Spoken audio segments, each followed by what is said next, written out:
Welcome to Gnan Manchri Vidyapeeth Mhuvwa. Standard 11 English Medium Gujarati Medium Combined Lecture. Chapter number 5. Lecture number 1. Dear students, in previous lecture we discussed the MCQs of your textbook from chapter number 1 and chapter number 2.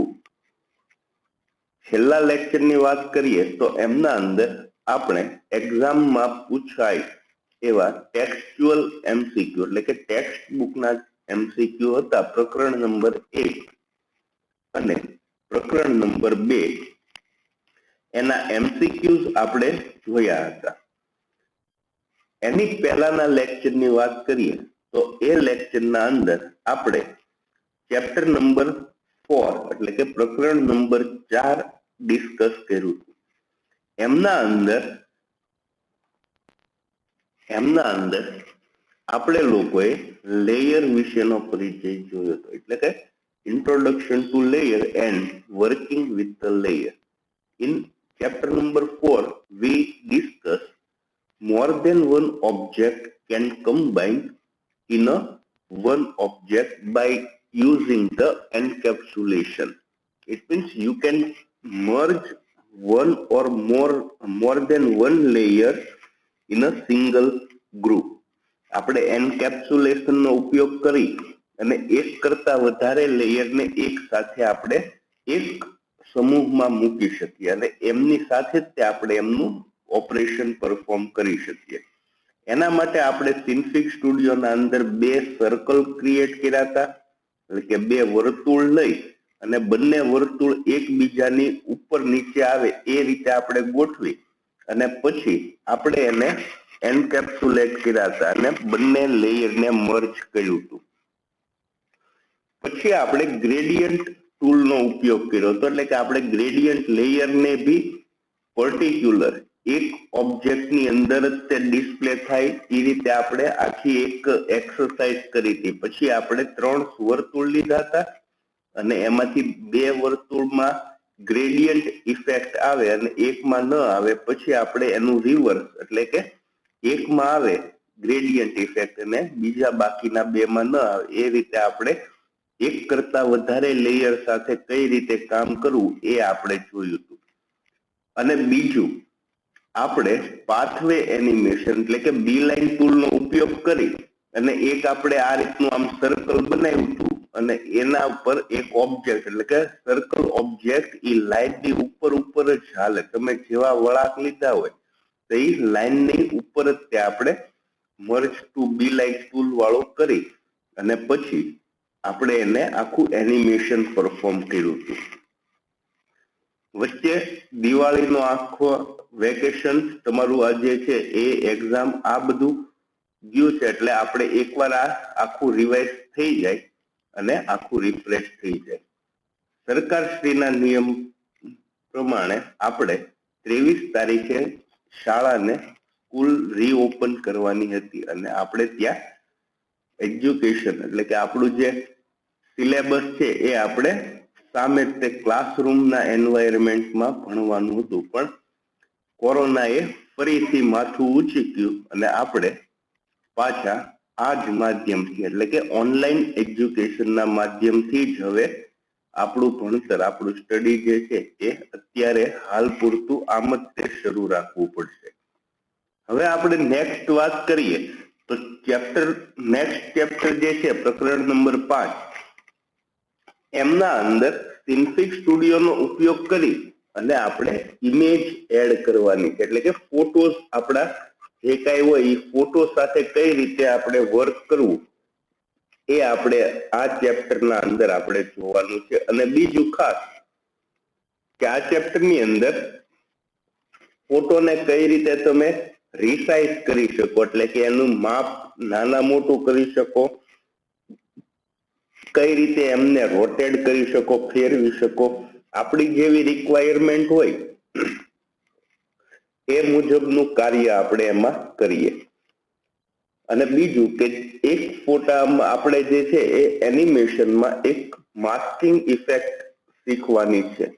It means there are two layer or two object, one from front and second object in behind. એટલે આપણે શું કરવાનું છે કે અત્યારે બે object લેવાના, એક આગળની સાઈડ હોય ફ્રન્ટમાં અને એક બિહાઇન્ડ એક પાછળની સાઈડ હોય, અને ફ્રન્ટ ઓબ્જેક્ટ જેમ ચાલે એનું મૂવમેન્ટ થાય એ પ્રમાણે દેખાય. માનો કે અહીંયા જે આ રીતે અહીંયા મહાદેવ લખેલું છે આખું, તો અહીંયા હું એક રેક્ટેંગલ અથવા તો સર્કલ હું બનાવી લઉં અને સર્કલ અહીંથી આમ નીચે થાય એમ એમ જ્યાં સર્કલ હોય એટલો જ ભાગ દેખાય, બાકીનો ભાગ દેખાય નહીં. આ રીતનું એનિમેશન આપણે કરી શકીએ. એટલે આમાં થશે કેવું કે એક તમારો ઓબ્જેક્ટ જે છે એક લેયર છે એ ઇનવિઝિબલ દેખાય નહીં એવું હોય, અને જ્યારે બીજું લેયર એટલે કે બીજો ઓબ્જેક્ટ એમની ઉપર આવે ત્યારે તમારે એ પર્ટિક્યુલર ઓબ્જેક્ટ વાળો ભાગ, એટલે કે અહીંયા આખું આ રીતે મહાદેવ લખેલું હોય અને અહીંથી આપણે ડ્રોપ ડાઉન કરીએ, સર્કલ જે છે એને આમ નીચે આવીએ એટલે માનો કે આ એમ ઉપર આવે તો ખાલી એમ જ બતાય, પછી એ બતાય, પછી એચ બતાય, એ બતાય, ડી, પછી ઈ અને પછી વી. આ રીતે વન બાય વન આપણે કેમ પિક્ચરમાં નંબરિયા પડતા હોય તો અમુક વાર જે છે એવી ઇફેક્ટ આપી હોય કે એક એક અક્ષર જ બતાવવો જોઈએ તો એક એક અક્ષર બતાય. આપણી જેવી રિક્વાયરમેન્ટ હોય, આપણી જેવી ક્રિએટિવિટી હોય એ પ્રમાણે આપણે એનિમેશન એમાં કરી શકીએ. ક્લિયર? હવે અત્યારે આપણે આજના લેક્ચરની વાત કરીએ તો આજના લેક્ચરના અંદર આપણે લોકો જસ્ટ ઇમેજ ઉપર જ વર્કઆઉટ કરવાનું છે. એટલે કે આપણે જે સિન્ફિક સ્ટુડિયોના અંદર ફોટો એડ કરીએ અને ફોટા ઉપર વર્કઆઉટ કરવાનું છે. તો અત્યારે આપણે સ્ટાર્ટ કરીએ સિન્ફિક સ્ટુડિયો. તો આ રીતે સિન્ફિક સ્ટુડિયોના એન્વાયરમેન્ટથી તમે બધા ફેમિલિયર જ છો, અને આ સિન્ફિક સ્ટુડિયોનું આ છેલ્લું ચેપ્ટર છે. આના પછી આપણે નેક્સ્ટ ન્યૂ ચેપ્ટરમાં આપણે મૂવ થઈ જવાનું રહેશે.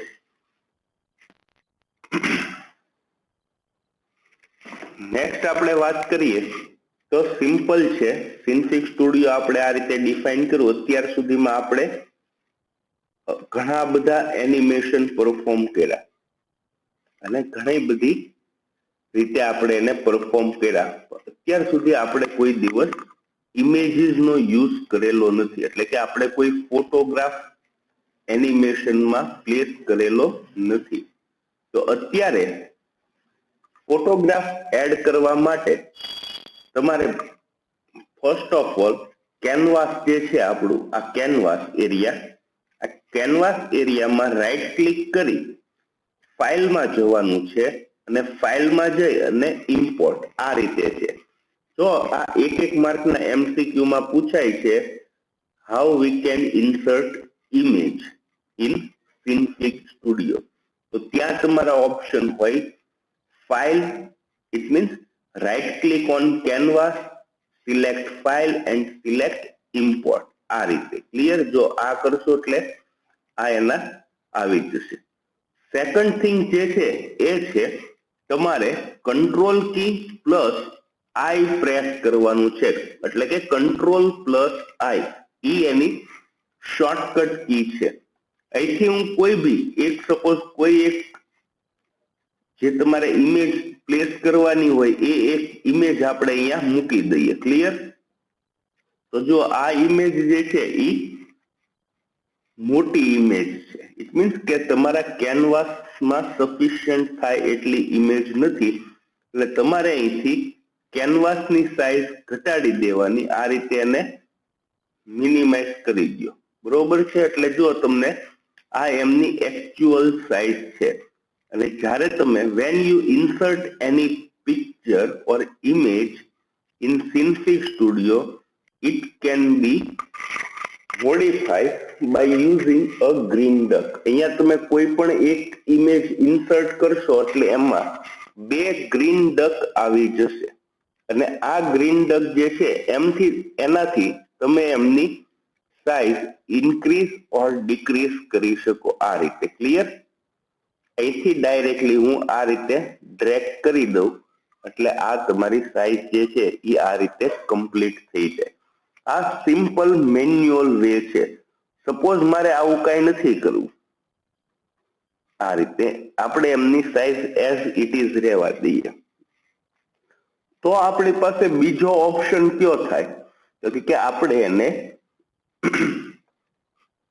સિન્ફિગ ના ઇનબિલ્ટ ઓપ્શન થી આપણે સ્કેલ લેયર એડ કરી અને આ કરી શકીએ. તો સ્કેલ લેયર એડ કરવા માટે ફર્સ્ટ કે મારે આનું ગ્રુપ બનાવવું પડશે. એટલે આપણે શું કરશું તો કે આ ઇમેજ મેં ઇન્સર્ટ કરી, ઇટ મીન્સ લેયર પેનલ ના અંદર એ તમને અહીંયા ડિસ્પ્લે થશે. લેયર પેનલમાં ડિસ્પ્લે થઈ જાય પછી તમારે અહીંયા રાઈટ ક્લિક કરવાની છે.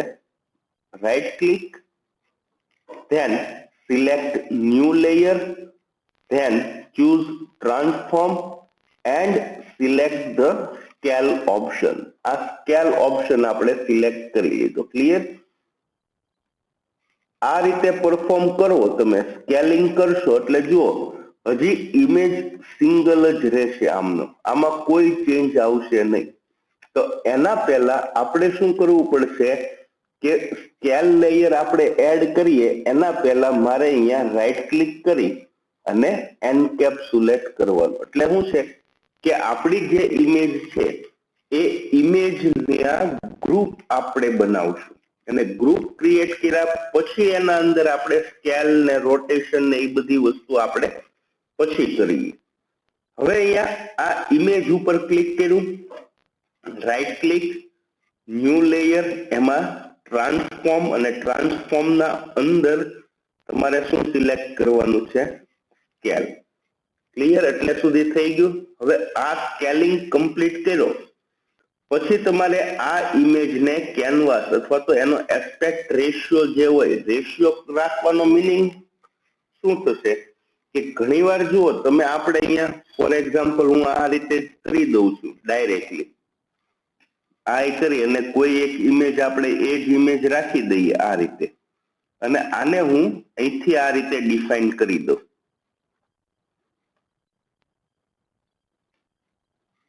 તો હવે જુઓ આ જે ઇમેજ છે એ પ્રોપર ડિસ્પ્લે થાય નહીં.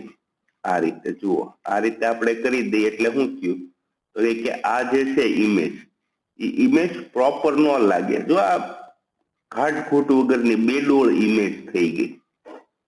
હા, આનું એક્સ એક્સિસ અને વાય એક્સિસ એટલે કે હાઇટ અને વિડ્થ આપણે પ્રોપર હોય એના એસ્પેક્ટમાં તો એ પ્રોપરલી આપણને દેખાશે. બરોબર છે? તો આપણે હવે એ પ્રોપરલી મેન્ટેન કરવા માટે શું કરવું પડે તો કે એનો એસ્પેક્ટ રેશિયો જે છે એ આપણે રાખવો પડે. એટલે આપણે એને સ્કેલિંગ નો યુઝ કરીએ. એટલે અહીંથી પહેલા તો હું આને એન્કેપ્સ્યુલેટ કરી દઉં.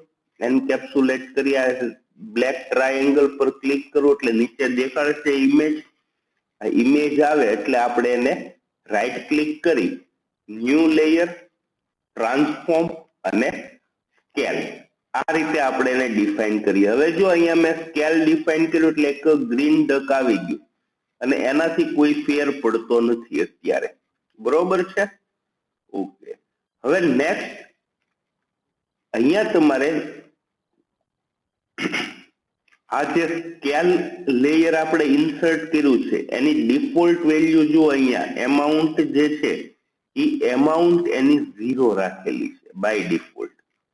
આપણે ત્યાં ડબલ ક્લિક કરી અને એને આપણે -1 કરી દેવાની. ક્લિયર? કેટલી કરવાની છે? 0 માંથી -1 કરી દેવાની છે.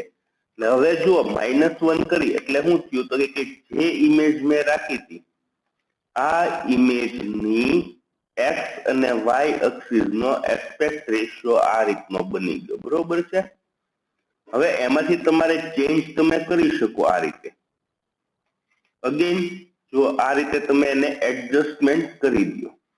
તમારી ઇમેજ બહુ મોટી છે તો તમે ડાયરેક્ટલી અહીંથી એસ્પેક્ટ રેશિયો એનો કાઉન્ટ કરી અને આ રીતે તમે એને ડિફાઇન કરી શકશો. બરોબર છે આ વસ્તુ? તો અહીંયા આપણે ફરીથી ફૂલ ઇમેજ ઉપર બધું અપ્લાઈડ કરીએ. અગેન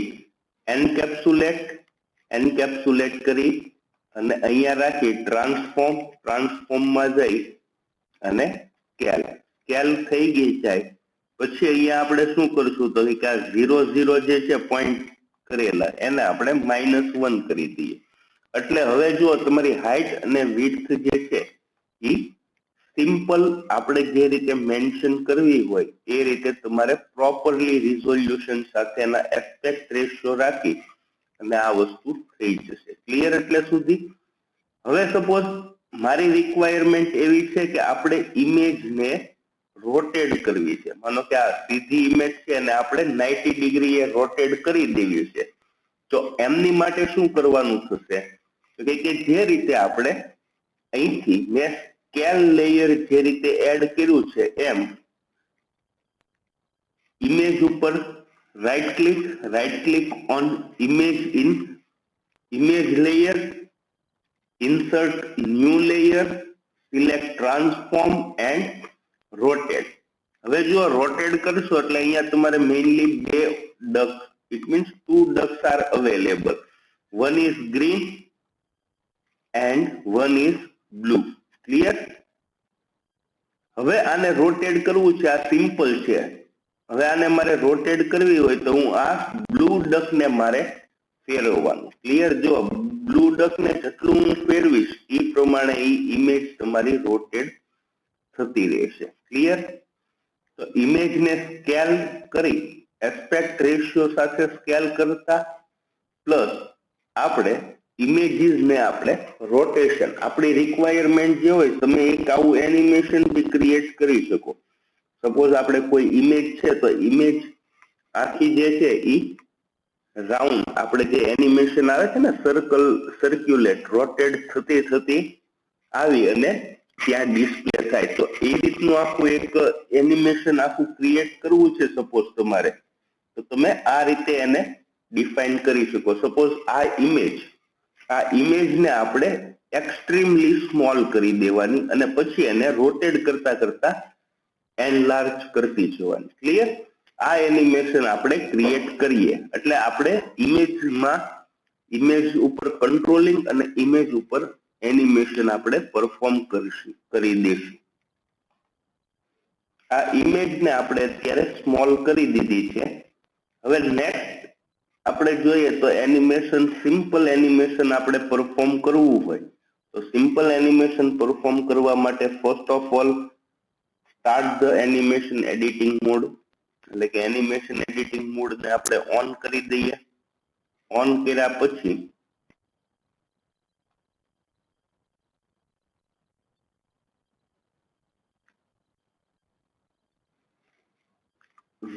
F એટલે કે આપણે અહીંયા એમને ફ્રેમિંગ ને આપણે કી ફ્રેમ એડ કરી દઈએ. અહીંથી 0 થઈ ગયો એટલે સુધી 0 આ રીતે અહીંયા. પછી સપોઝ હું હાફ એટલે કે અહીંયા હું 1 સેકન્ડે રાખું 1 સેકન્ડ.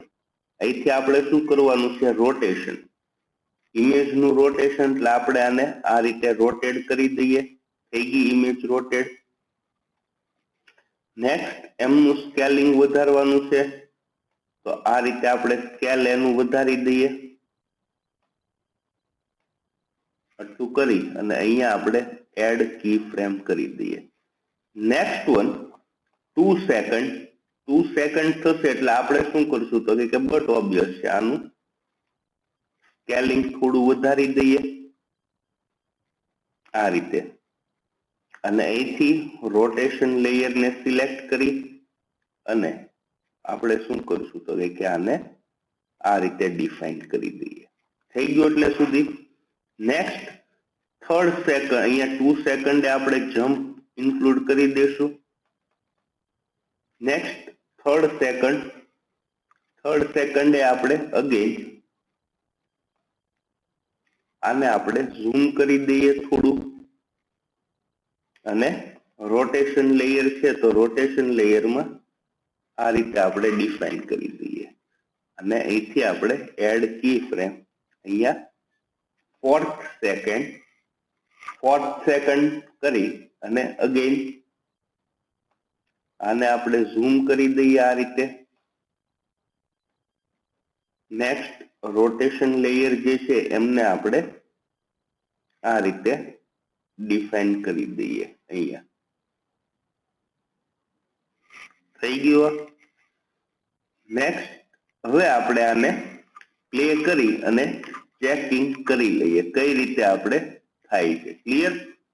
નેક્સ્ટ હવે આપણે જોઈએ તો અહીંથી હું હવે સ્ટાર્ટ કરી દઉં છું તો આપણે જો સિમ્પલ ઇમેજ સાથે ઇમેજ રોટેટ થતી થતી ઝૂમ થતી હોય આવું આપણને એક સિમ્પલ એનિમેશન ડિસ્પ્લે થઈ જાય છે. ક્લિયર. તો આજના લેક્ચરમાં ફ્રેન્ડ્સ આપણે સિમ્પલ ઇમેજ સાથેનું એનિમેશન કઈ રીતે પરફોર્મ કરવું એ આપણે અત્યારે ચેક કર્યું. અને આ એનિમેશનમાં તમારે બી જો તમારી પાસે પર્સનલ કમ્પ્યુટર હોય તો તમે સિન્ફિક સ્ટુડિયોમાં આ પ્રકારનું એકાદું એનિમેશન તમે પરફોર્મ કરી શકો છો. ઇમેજ ઇન્સર્ટ કરો અને ઇમેજ રિલેટેડ કોઈ બી સિમ્પલ એનિમેશન આની જેવા મીન્સ રોટેટ થતા થતા ઇમેજ એનલાર્જ થાય અથવા તો એનલાર્જ ઇમેજ હોય મોટી ઇમેજ હોય એ રોટેશન થતા થતા 5-6 સેકન્ડનું રોટેશન કરી અને આ રીતે તમે કરી શકો. મીન્સ તમે અત્યારે લગ્નની સિઝન છે તો આવું એનિમેશન તમે બહુ જોયું હોય. એક ફોટો એમનેમ હોય અને બીજો કન્યા પક્ષનો ફોટો છે એ આમ ફરતો ફરતો આવે મોટો થઈ જાય ને ઓલા ભાઈ હોય એના ફોટાની ઉપર ઓવરકમ થઈ જાય. તો આ રીતે ઘણા બધા એનિમેશન તમે વિચારી અને તમારી જાતે ફોટોઝને ઇન્ક્લુડ કરીને આવા અલગ અલગ ઘણા બધા એનિમેશન તમે ક્રિએટ કરી શકો છો. પણ જે લોકો પાસે સુવિધા છે અથવા તો જે લોકો પાસે પર્સનલ કમ્પ્યુટર ઓર લેપટોપ છે એ લોકો આ બધી ફોટોઝની એક્સરસાઇઝ કરે. બાકી જે લોકો પાસે વ્યવસ્થા નથી એ લોકોને જ્યારે એટલે કે આપણે એવી આશા રાખીએ કે હવે વહેલી તકે સ્કૂલ શરૂ થઈ જાય અને આપણે પ્રેક્ટિકલી કમ્પ્યુટર લેબના અંદર આ બધા પ્રેક્ટિકલ પરફોર્મ કરીએ. Clear friends. એમ છતાં જો કોઈ બી ક્વેરી હોય અથવા તો કોઈ તમને સ્ટેપ્સ ન સમજાતો હોય પ્રેક્ટિકલ કરતા સમયે તો તમે વોટ્સએપ મને કરી દેજો. હું તમને એમનું પ્રોપર સોલ્યુશન કરાવી દઈશ. Thank you.